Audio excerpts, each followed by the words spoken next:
ndashimira umwami Yesu wambatuye mu byaha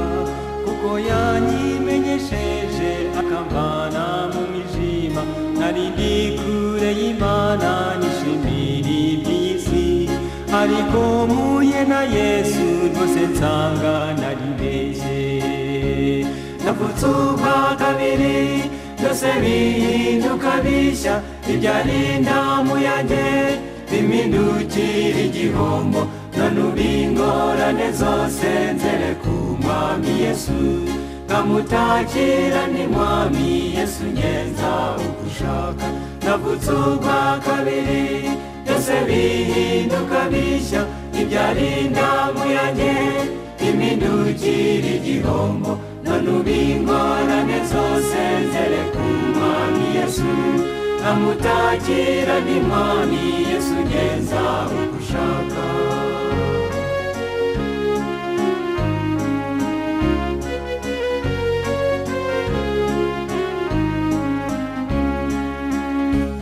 maze kwakira umukiza nahuye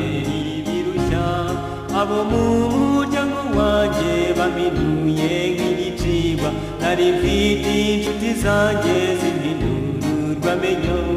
nuko babona ndirimba bati mwumve wa musazi nk'ababana akaneragirana nkaburiya nkaniyonja ndetse nkacika intege nkumva nava mu murongo nyuma nkumva ijwi ritoya rimbwira riti humura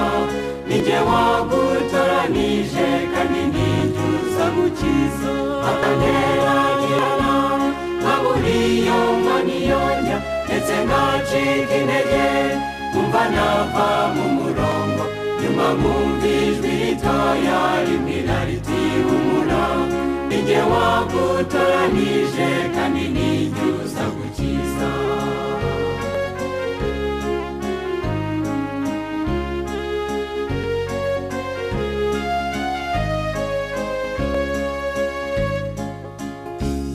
ubwo Satani araza aneranya n'ab'isi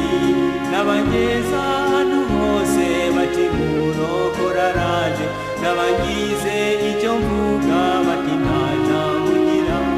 ngagira agahinda kenshi gasuhuza umutima nk'abamana akaneragirana nkaburiya nkaniyonja ndetse nkacika intege kumva nava mu murongo nyuma nkumva ijwi ritoya rimbwira riti humura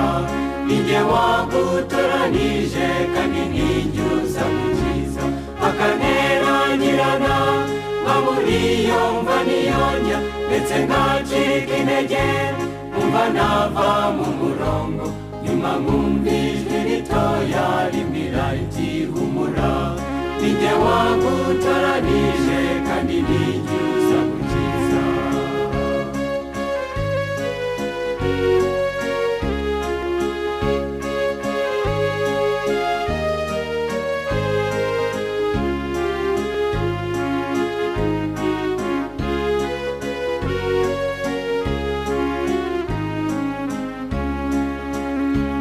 nshuti yanjye nkunda cyane imba nkugira inama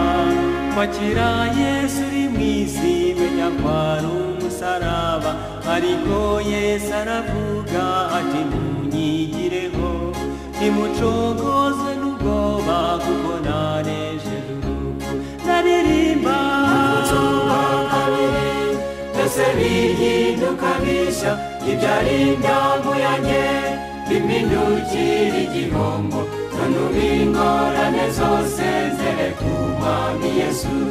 nkamutakira ni mwami Yesu ngenza uko ushaka navutse ubwa kabiri byose bihinduka bishya ibyari indamu yanjye bimindukira igihombo none ubu ingorane zose nzere ku mwami Yesu